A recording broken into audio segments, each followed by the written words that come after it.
Well, good morning. Good morning. That's pretty good for the third day. So, as Evan said, this is just in case you're lost. There's two sessions going on right now. One is about philanthropy, so that's the show me the money session, and this is the show me the data session. So just to be clear, which one you're in, and increasingly, the reason why that maybe isn't so far off the mark is because increasingly, to get the money, you got to show the data. We live in a time when the issue of data is increasingly an imperative to our work. And I think for some, this can feel like a burden, and for others, it can feel exhilarating, right? It's going to help us do our work better, as Evan said. You'll notice that maybe it was passed around or it was on your seat. There should be a one-page survey that has 3 questions on it, maybe 4 questions. 4 questions. If you would do me the greatest favor in the world and actually fill that out, we would be really grateful. You'll notice that those questions have to do with how important data is. That's a multiple choice question to your work. What is your biggest hope around data? What's your biggest data challenge? And then a little bit about what kind of organization you come from. That's just going to help us get to know you a little better and help us in our work. So the place I want to start, and I'm basically the warm-up act for Megan here, but to that end, what I wanted to do is just say a little bit of what I think we know. I mean, most of us are operating at a community level, at a place-based level. We got our nose to the grindstone. We're working with around issues of housing, issues of education, health, wellness, and just people, right? The people we care about, the people. I love that session. How many of you loved that session this morning, by the way? That was a beautiful session, right? And ultimately, we're talking about how we actually see and recognize the humanity in our neighbors and what we see back when they're looking at us. So I think ultimately that's what we're doing most of our days in one way or another. But we're moving into this moment in which information is ubiquitous and the demand for more and more information at greater levels of granularity and specificity are mounting. And we all know it. We all read the headlines about big data and about the smart cities that are coming into existence. I think some of you will know this, right? That the levels of sensors that are out there now, the ways in which we're being tracked, even right now with our cell phones, for both public governmental reasons and corporate commercial reasons, the level of an amount of information is growing exponentially. And again, that can be a burden or a help, depending on how we look at it. In the middle of all of this, I want to say that there's been a very kind of quiet, slow-moving, kind of in fits and starts movement in what generally goes by the name of the kind of community information field. So these are people who are often practitioners, sometimes academics and researchers, who are trying to figure out how do we get the kind of data we need at a local community level to help enlighten us, help drive us from pure information to insights to wise action. Right? So there's been this growing field, quiet, kind of in the shadows, but growing for the last 20 years. And it's made great strides. And so a lot of our work, it's important to understand, a lot of our work sort of is in some ways, not in some ways, in almost every way, building off of the collective wisdom of that movement. And I'm sure some of you in this room are probably part of that in one way or another. And so what we see is a not complete, not by any stretch of the imagination complete or fully formed, but emerging ecosystem of information and data. We see institutions that are dedicated to this. Some of you will know about the consortium of indicator projects, the National Consortium Indicator Project. Some of you will know about the National Neighborhoods Improvement Project at the Urban Institute. There's lots of these standalone organizations in communities, at universities, and so forth. We know that the sophistication of data sources are improving. Again, maybe not what we'd all like, but certainly from census to administrative and governmental data to nonprofit data, we're getting more sophisticated. And we're bringing it down to smaller and smaller areas and scales, which is super important for the work we're all committed to in this room.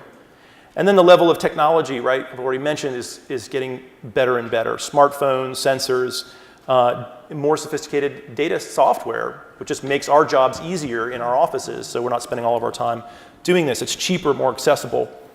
And along with all of that, the level of skills in data literacy, I think, are growing. We may say they're also growing in a strong ratio with frustration. But certainly our ability to think about a range of issues at the level of practice and research are getting more and more sophisticated. So all these ways, there's much to learn on, much to build on.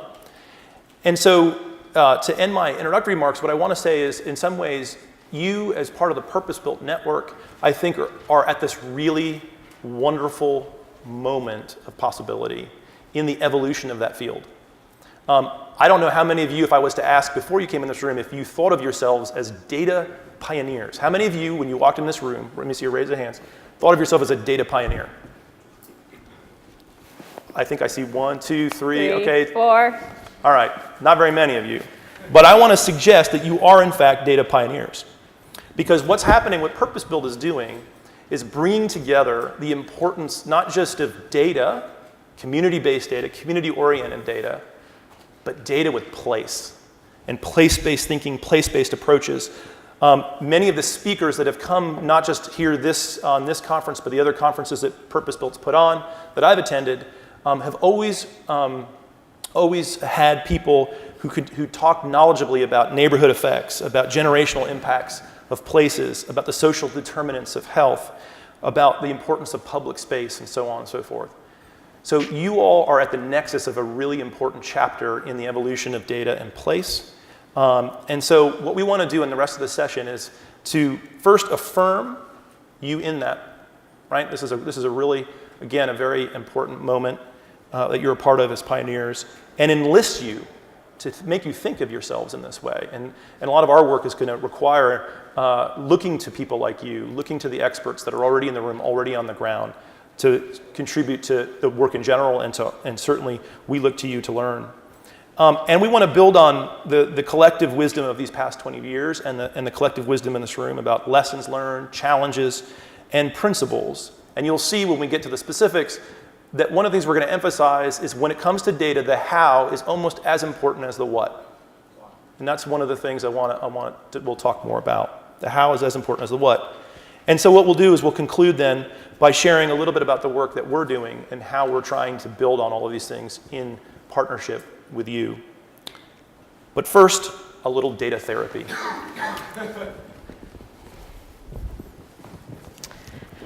So Evan said that his office nickname is Data Dude, and my office nickname is the Data Therapist. So here we go with a little bit of data therapy. Josh kind of covered the need for data, but I'm going to start with data intimidation, right? Here's a great comic with a guy pulling out all of the numbers and everyone on the other side of the room being like, okay, I'm done. I promise you I have no algorithms today, but just to see a show of hands, how many of you, when I started talking about data, were like, nope, this is me, I'm out? One in the room is willing to admit it. I love it. How many of you on the other end with the algorithms? Most of you, actually. And how many of you fall somewhere in between? Okay, well then for most of you, this might be a bit of a repeat, but we're going to do it anyway. How many of you just feel completely overwhelmed by the data, regardless of where you fall on the spectrum? Yeah, I'm with you.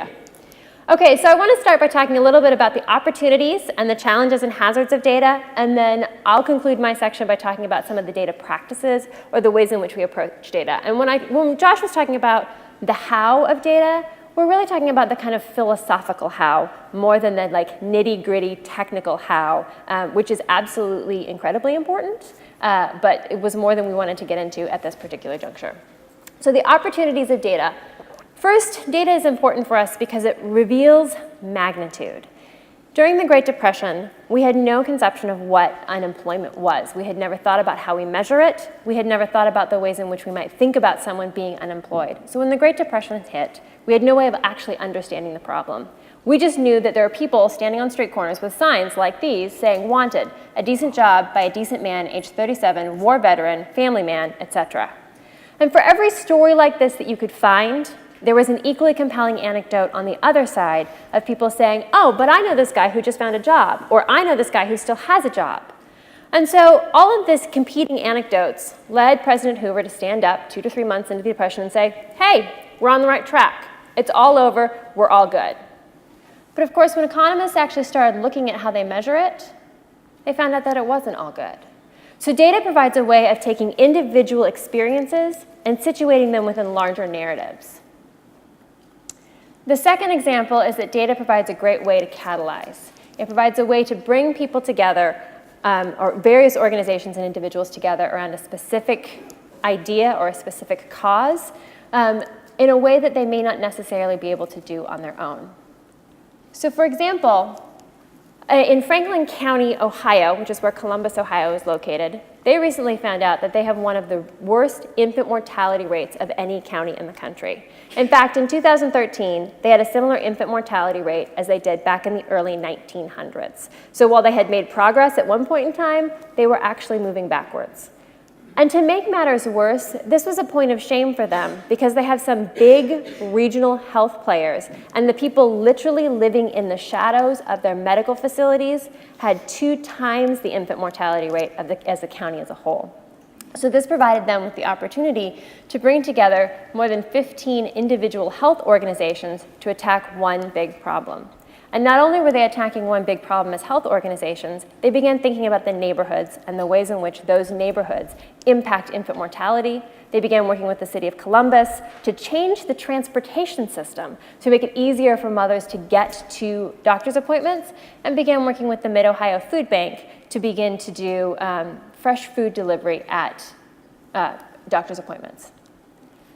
And the third opportunity of data is that it makes us smarter. This particular comic says, statistics have shown that scarecrows are not an effective deterrent, right? Statistics allows us, or data allows us the ability to adjust on the fly so that we can see when resources are being used in ways that are most effective in our neighborhoods, and how we can allocate both human resources and capital resources, okay? Is everyone still with me? Yep. All right, I like to see nodding heads. So while there are lots of great things about data, and I am absolutely a data enthusiast and will be until the day I die, there are still a lot of challenges or hazards that come with it. The first is that data is often useless. This particular comic says, after careful consideration of all 437 charts, graphs, and metrics, I decided to throw up my hands, hit the liquor store, and get snockered. Who's with me? Absolutely. I live and breathe data, but this is still the way that I feel sometimes, because oftentimes the data that we have is either not geographically relevant, or the things that we're measuring are not the things we want to be measuring, or we put a great survey in the field and we thought it was going to do what we wanted it to do, and when we got the information back, we're like, that's not actually what I needed, or it's not comparable, right? All of these challenges are inherent in the ways in which we think about data, the ways in which we encounter data, and it's one of the hazards and challenges. The second is that data is necessarily reductionistic. While data is wonderful because it provides magnitude, in the process of gaining magnitude, we sacrifice specificity. So this is 3 different types of people doing work, 3 different types of jobs, but all of them get reduced down to the percent of people that are employed. And while that's certainly an important statistic, it doesn't tell me anything about the quality of the job, the safety of the job, the pay of the job, the duration of the job. So while it's really important, it also reduces the very complex human realities down to a statistic. As they were saying this morning, right, people are not statistics, but that's often what they become. And finally, data is often manipulative or used in ways for a particular agenda. When I go into communities and sit down opposite people and say, I'm the data person, tell me your stories, the thing they always come back to me with is, you know, people come in here and they use data to define us in a very specific way. And they always define us by the worst of what they see. They define us by our crime rate. They define us by our poverty. They define us by our blight. But there's actually a lot more that's going on in this community. And that they're not looking at, when they come in to do this, they're not actually looking at the things that make this community great. They're not looking at the connective fabric that holds our communities together or what's already happening in communities. And part of that is on us as data professionals, because we've invested time and resources in figuring out how to measure poverty or how to measure unemployment. but we haven't spent the same kind of times and resources to figure out how people are held together. So that's the opportunities and the challenges and the hazards.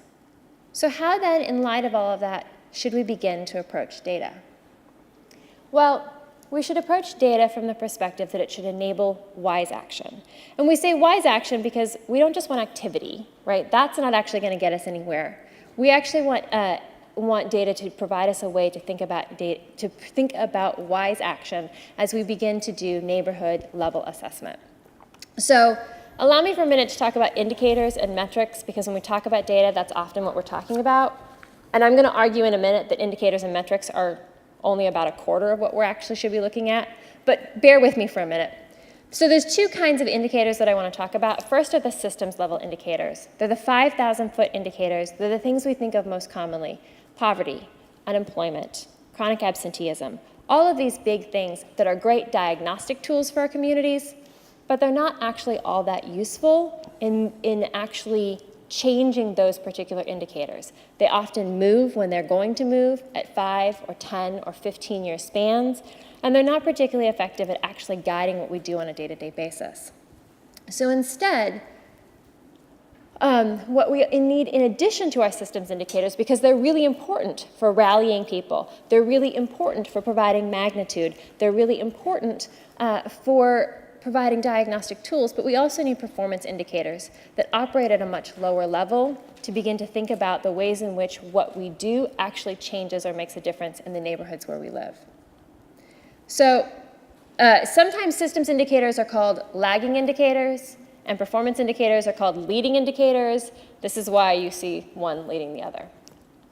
So for an example, if we look from a neighborhood perspective at chronic absenteeism, and I'm assuming probably most everyone in this room knows what chronic absenteeism, right? It's when kids are missing 10% or more of school. If we look at that as a systems level indicator, and we begin to think about the process by which you move from systems to performance level indicators, if you think about Memphis, Tennessee, they found that 1 in 5 of their kids were chronically missing school. So as they went out into their community and began to do further analysis and talk to the community members, they found that that was being driven largely by their public health. Memphis has the dubious distinction of being the worst place to live in the country if you have asthma. And so while the systems indicators told them the problem, as they began to do work in the community, they identified what was happening with that particular problem. And then, based on best practices and what they were seeing in other places, they opted for an intervention of putting school nurses back into every single school.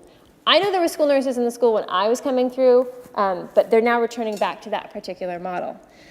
Their performance indicators then come as part of their particular intervention and are driven largely by their theory of change or by their logic models, so that their performance level indicators are specifically tied to their intervention and the way that then loops back to their systems indicator. Another important thing that we need to think about as we begin to approach using data, the data should always be contextual, that it should be interpreted not just within this place where the data is gathered, within the city, within the community, within the neighborhood, but also within the whole ecology of the human being. So if we go back to the same example of chronic absenteeism, we've already looked at Memphis, but if we look at another community in St. Louis, they also had chronic absenteeism, same systems level indicator, and as they began talking to the parents in their communities, it wasn't about public health. It was about the fact that their kids didn't have clean laundry. They didn't want to come to school wearing dirty clothes because they didn't feel like they could hold their heads high. So in this particular community, their intervention was connected to laundry services, installing washing machines, and other ways that provide support for those particular communities. Same systems level indicator, but it's specific to the places and the neighborhoods. Their interventions and their performance level indicators are specific to the places and the communities. I think it's also worth noting that they're also inclusive of the individual. While this is an education level indicator, their interventions were not actually connected to their education. In Memphis, it was connected to public health, and in St. Louis, it was connected to human dignity. And the final thing that I want to say as we think about approaching data is that we need to move beyond the numbers. Absolutely, numbers are important because they make us smarter because they can help us provide magnitude, and for a lot of other reasons. But because they are reductionistic, because they have a way of glossing over things that are happening in our communities, because they don't give us enough information, it's not sufficient to think of data as simply about being statistics and numbers. Data should include human stories. And when I say it should include human stories, I don't just mean the stories of the people who talk the most at our community meetings, or the stories of the people who are our brightest success stories, but that we should gather human stories through interviews in a way that is representative of our entire communities. And as an aside, sometimes the best data that we can get is not from talking to the people in our communities, but from talking to the people who were in our communities and for whatever reason no longer were not able to make that work and are no longer part of our communities. Because oftentimes they have the best information about what we should think about, how we should engage in the practices that we're doing, and we need to be really conscious about the ways in which we approach those individuals in ways that are genuine and that are designed at actually soliciting information from them. Beyond numbers and interviews, data should also include the built environment, the ways in which we have structured our lives around particular structures, whether that be front porches, whether that be the ways that blocks are constructed, or that's the issues of environmental justice and brownfields and all of the other pieces that go with constructing neighborhoods. And finally, it needs to include the historic and policy legacies. This is the redlining map of Birmingham, Alabama. And we've talked a lot in the last couple of days, right, that residential segregation is the successful culmination of intentional policies, right? And so that also needs to factor in. And it's only when we actually take all four of these into account that we can begin to get a holistic picture of our neighborhoods and our communities. There you go. Great. So that gives you a sense of, a very quick 101 view of the kind of collective wisdom of, a lot of learning and a lot of effort over many years in thinking about data and communities. What we want to do now, or what I want to do, is tell you a little bit about Thriving Cities and what we're doing. And I want to tell you about what we're doing really for two basic reasons. One, Thriving Cities is in existence precisely to come alongside and help support and amplify the work that you're doing. And so we're excited to share with you what we're doing. But even more importantly, we're here to enlist your help, to help, again, work with you, many of whom are already doing this great work around the country, to learn from you, to see what you're seeing through your eyes and your experiences. So we're very excited to have a conversation around this. So what I'm going to do is I'm going to set out a couple of challenges that we set out to address, and then I'll tell you how we've gone about addressing them, and then we'll have a conversation. All right, so the first thing, very basically, I won't spend a ton of time on this, in thinking about that beyond the numbers, including the numbers, but going beyond the numbers, having some kind of holistic, integrative framework that works at multiple scales. This is our framework. There are many frameworks out there. But the basic idea is there are these aspects of our communities. There's a whole, I think most of us would agree, there's a whole ecology or ecosystem lens that we have to apply to our communities to understand the interconnections that are so important to both understanding and getting at the things we care about. So this is ours. This is our what we call a human ecology framework. Again, it's trying to stay centered on the fundamental aspects of the human. And again, we can apply this at multiple scales. But one of the things as we begin to develop this framework, and we can get into what's behind this framework, and maybe in question and answer. But as we started going around the country, and we work now in about 10 different cities, over and over again, we heard the same refrain. Look, there's lots of frameworks out there. There's lots of things. But the bottom line is, we need help discerning which data to pay attention to. Heard this over and over again. Have any of you heard that before? Okay, see a lot of nodding heads. So we then started collecting as many examples of what people were measuring around the country as we could find. And we created a database that's around 3,500 individual indicators that communities are using around the nation to measure some aspect of health and well-being. All right? I'm going to skip that and come back to it and go here. So what we did from that database is we created an interactive application that we call an indicator explorer, and this is basically a data discernment tool. So we took the 300 leading indicators that were used most often around the country to measure some aspect of health and well-being around the country, and we created this interactive app that helps you figure out, okay, what's popular, but how much research support actually bears it out. So just as a example, quick example, how many of you have grew up hearing that vitamin C cures the cold, the common cold? Raise your hands. How many of you think there's a lot of research to back that up? Oh, you do. We have one true believer. Well, it turns out that may be more of a product of the Florida Orange Growers Association than it's true, right? So there's a lot of things that are popular, but maybe there's not a lot of research that bears it out. So our first step was to say, what's popular and how much research bears it out. And so on this tool, if we had it live, you can go up and down. You can go into it through different doorways of, like, if you're interested in housing or issues around economic development or what have you, you can get in and then see the full footprint according to those categories, or all 300. And you can begin to see where they're plotted. And the size of the bubble is how popular they are. And then where they're plotted is how much research support there is. And then you can click on any one of them and get a description of what it's often used for, what are its limitations or things you should be careful about, and then cite links to the leading studies if you're super nerdy and really want to go in and look at the literature. So this begins to help provide a kind of baseline data discernment tool. And that was to answer that first question of the problem of the data deluge. We also offer, if you're interested into our framework, we also offer an invitation to come see how our framework maps onto that. Another thing that we began to want to know about, though, is not just how each of these indicators, how much support they have, but what are the interconnections between them, right? This is where we think a lot of the field is moving, and where a lot of the important research over the next decade will be focusing is what are the important upstream inputs and downstream outputs of any particular indicator, because that's where we're going to find hopefully our greatest points of leverage and investment.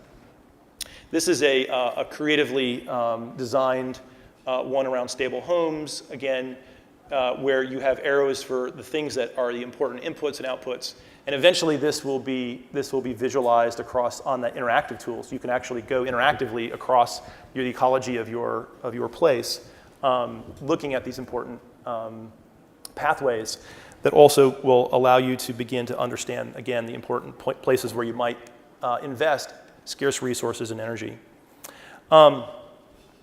Another challenge that we began to tackle is the importance of what we see as often a lack of an equity diagnostic lens for the place-based scale. And I'll back up here a second. You can't really see this very well on this, and we can talk about it in the question and answer.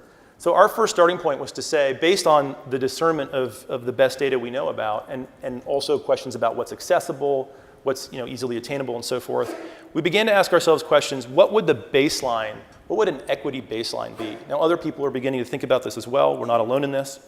But we decided that our project is called Thriving Cities, and we didn't think we could be in good faith and talk about thriving or any robust notion of thriving until every neighborhood and a particular city we're working in has reached this basic baseline of equity. So that's where we started, and we can say more about what's behind this baseline, but it's a kind of quick glance look that we think we're planning on building on, be happy to talk about. All of this, and here's where I'll end, all of these issues, all of these challenges that we've been working on in these different pieces, and also addressing and building on both the principles and addressing the challenges that Megan helpfully identified, comes together in this tool for us. This is something we're prototyping in Southside Richmond, Virginia, and we've done a little bit of work on it in Southside Columbus as well. And this is what we call our Swiss Army knife equity tool. Let me just tell you how it works real quickly, because it's a Swiss Army knife in the sense that it does a couple of different things. The first is it takes that baseline that I mentioned and it just does a quick baseline analysis diagnostic. How is this neighborhood, how is this place doing in terms of this? And that allows for comparability across neighborhoods and across the city. But then it very quickly goes to the next step, which is then disaggregates that data and contextualizes it in terms of the history of the neighborhood and the place, in terms of qualitative information, and geospatializing, sort of visualizing, right, what's happening in geospatial terms. And we walk our way through the ecology of that community. And then, there's a really robust community engagement piece that goes alongside that to get that information. And then the second part of it is a place where we then curate or distill out of that really important pieces of information for a range of decision makers, right? So what would a community or neighborhood want a range of decision makers? You know, they could be school superintendents, they could be city planners, they could be people doing community health assessment work. All those people who in their daily jobs are making decisions that will bear on that neighborhood, right? That need a certain kind of information. What do they need to know? And so that will be curated and distilled in a section, a kind of handbook section for them. So they then go and say, okay, here's what the community has said through this process. Here are the important pieces of this sort of rich textured pieces of information that are put into the form and the format that I need to see it to make wise, informed decisions. And then for every one of the community meetings that happen, right, where those decision makers often will gather people in a room like this, then the issue is, so often is the case, you get the asymmetries of information that happen between residents who aren't the experts, who are coming in and being told what the information is. Well, in this way, they come armed with the same information, and information they help generate. So they can come in with full ownership and voice in speaking into those contexts. And for groups that are doing quarterback organizations, community organizations, then this is the kind of tool that's also then designed for those organizations to do that discernment about what their performance indicators should be, given the specifics and the particularities of that local context. So this is a new thing we're calling a citizens field guide to place-based thriving, again, that we're prototyping. So those are some of the tools we're creating in trying to build on 20 years of advances in the community information field that we hope would be of benefit to you. We're really eager to hear from you. But let me just close again by affirming the work that you're doing and how important it is, especially with respect to data right now, and how I feel like we're on the cusp. You are the pioneers. And I think in this particular sense, that for so long, as Megan said, so much of the data and measurement have been focused on crisis, on breakdown, right? We're at a moment of inflection of a paradigm shift that's taking place, of which you're a part, in which the paradigm is shifting from crisis and deficit, right, to notions of resilience and of course, asset, and what it is that makes a community thrive, not what makes a community, be distressed or disintegrate. That's a huge mental paradigm shift, of which I think you are in the vanguard of. So I want to encourage you in that and continue that when you have the option or opportunity to be in the other panel, that you encourage the funders to think that way as well. Thank you.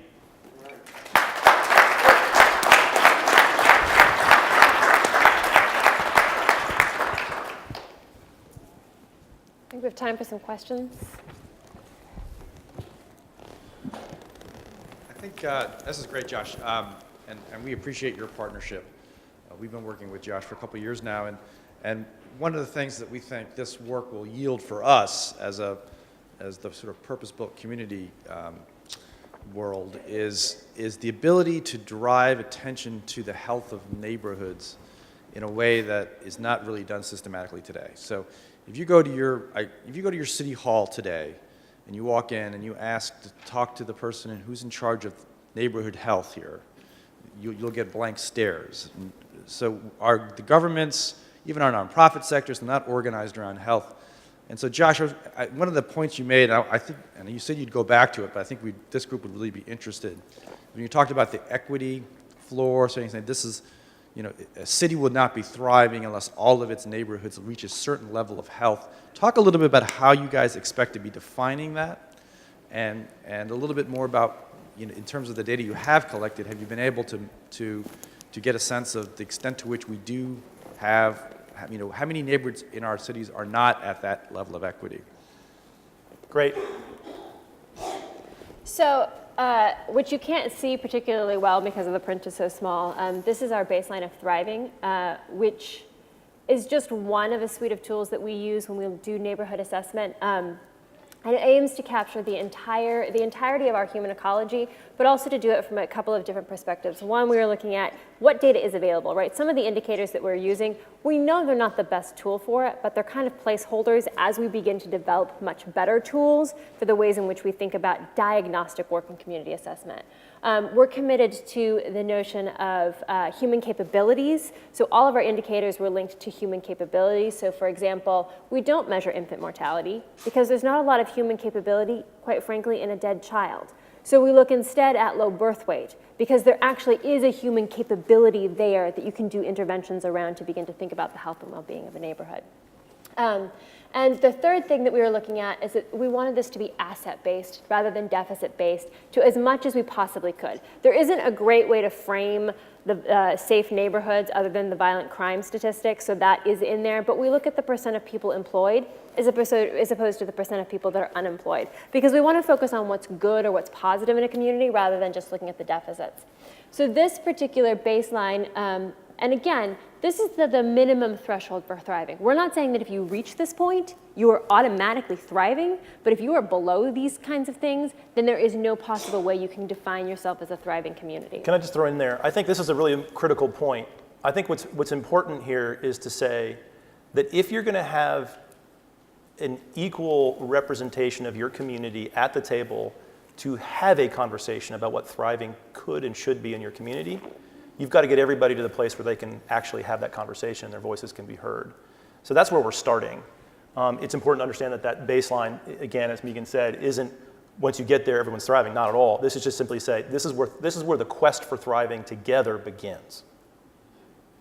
Do people want me to run down this list? Is there any interest in that, or do you just want to talk about it later? Sure. Okay. So up at the top in our endowment that we call the true, it's the high school graduation rate.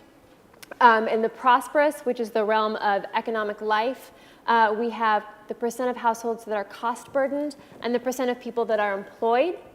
In the sustainable, which is the realm of physical and human health, right now we have the obesity rate in there. Ideally, we want life expectancy, and that data is coming online at the neighborhood level. Robert Wood Johnson is working on that, so when that comes online, that will go in here. We have low birth weight. We have the air quality as our environmental measure. Under the beautiful, we have the ratio of arts organizations in a particular community is a ratio to the population. We have the vacant property rate. Under the good, we're looking at the stability, housing stability. How often are people moving? Because that is one way of looking at the ways in which you have to have stable communities in order to begin to have connected communities, in order to begin to have that social fabric that holds people together. We're also looking then in the good at the ratio of nonprofit organizations that are operating in a community. That one, we're not happy with that particular measure. We're working on swapping it out, but that's what's in there for the time being. Under the just and the well-ordered, which is the realm of civic life, we have the violent crime rate. We have the voting rate as a percent of the total population, not of registered voters or of eligible voters, but as a percent of the total population. We have a residential inclusion index, which is looking at mixed income housing. And I'm totally blanking on the third one in there. No, that's right. Voting, violent crime, and residential inclusion. And then down the bottom are our demographic characteristics. And these are separated out as demographics because to a certain extent, these are the things that people bring to in their communities. It is who they are. It is how we want to make sure that equity is measured, and they're not things that we're going to change about people. So that's total population, it's race and ethnicity, it's educational attainment, and density of children, and single-parent households. 5 minutes, I'm getting the sign. Okay. All right, my question is about the who. When you're coming up with these data points and Yep. how you're measuring, who are you asking? So if you're going into a neighborhood, like you said, on beauty, how many arts organizations there are. If I was to go into one of the neighborhoods in Rochester, New York, where I live, and you would say the residents of that neighborhood would not define beauty in their neighborhood by whether there are arts. We have NOTA, the neighborhood of the arts. None of our folk can afford to live there. So, but it's right next to our identified community. Yeah. But people in our identified community would say, how many planters are on the corner? They would say things about how many trimmed yards are there. And so I'm looking, as I'm hearing you go through these things, I'm saying, who are the people who you are asking to create these data points? And how are they defining them? Like if you define, stability in the neighborhood, by employment, who's employed, how are they employed? Or, I'm thinking about how residents in our communities would define what works for them. Because this is what works for statisticians, this is what works for foundation people, but is this really what works for the people who we want to get in these neighborhoods and stay? Absolutely. Amen. This is 2 pages out of our field guide. This one happens to be dealing with employment. But when we think about these things, we have, I was talking about the different ways we think about data. And so we have the numeric data, but then we also follow that up with what we call ground truthing. We go in, we actually drive the neighborhoods. We walk the neighborhoods at different times of the day. I typically take my running shoes and run through the neighborhoods and look at what does it look like? What are we seeing? What do the people say about this? Right here we've got a story from Anika Boudreau in Southside Columbus, who sat down with us both in a focus group and in interviews to tell us, and we asked them, how do you define arts in your community? Where are the jobs? Are they good jobs? Can you get to the jobs? We can see that you're located near a bus route, but does the bus run on Sunday? Does this statistic actually meet with your experience, right? What's missing from the statistic? What else do we need to know to fully understand your community? So we use a triangulation approach because we recognize that there are inherent value in various kinds of data and inherent challenges and hazards. Yeah, and if I just might add, I think that's a great question, and I think the importance is to understand that our baseline, like we said, it's just the one tool in a toolkit, but you can never just use it by itself, because if you just use it by itself, it's like taking a hammer to everything. And so it's really important to have multiple tools that you're using together, which is why we don't just have a baseline by itself. So I think that's a really great point. Thank you for making it. Hannah Jones, City of Columbus, and I actually have a ton of Columbus Celebrate 1 questions, but I will grab you afterwards on those. But one that I assume probably is relevant for a lot of these organizations and even us is how to access this data and be able to afford it. Short of us going to the Kirwan Institute or unless you guys are available for free, I think that the challenge that we run into on our staffing level is that it's one person outside of public health who's left to collect all of this. And while your baseline for thriving is great, there's a lot of that data that unless you're paying for it or know how to find it can be a struggle. So just speaking to how people can actually find it and collect it would be helpful. So there's kind of 2 pieces that I would speak to on that.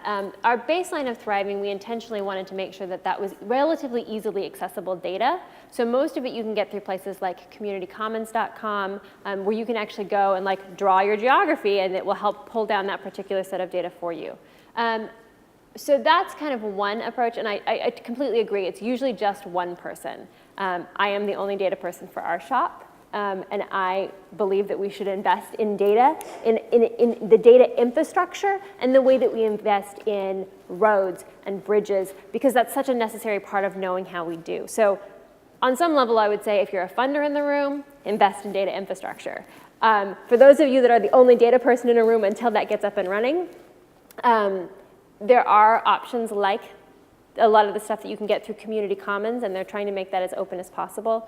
But I also know Phil over in Polis, because you're working to a certain extent with a smaller geography, he knows the 200 people in his community that need a job.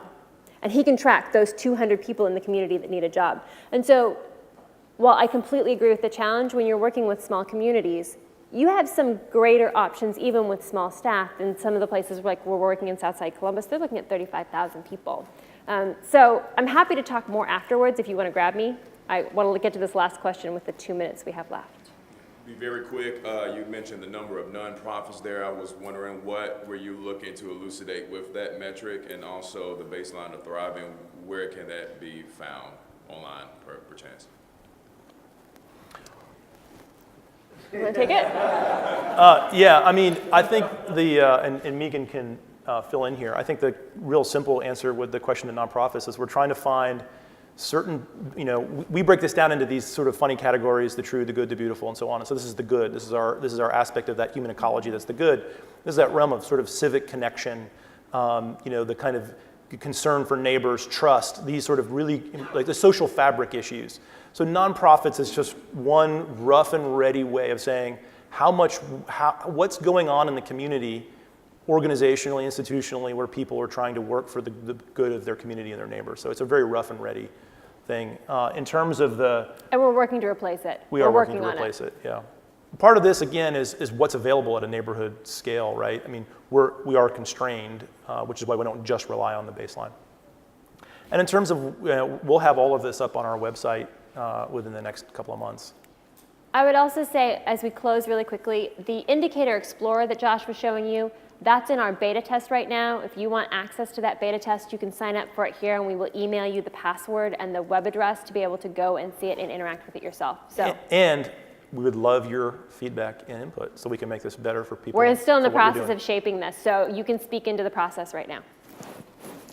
Thank you all so much.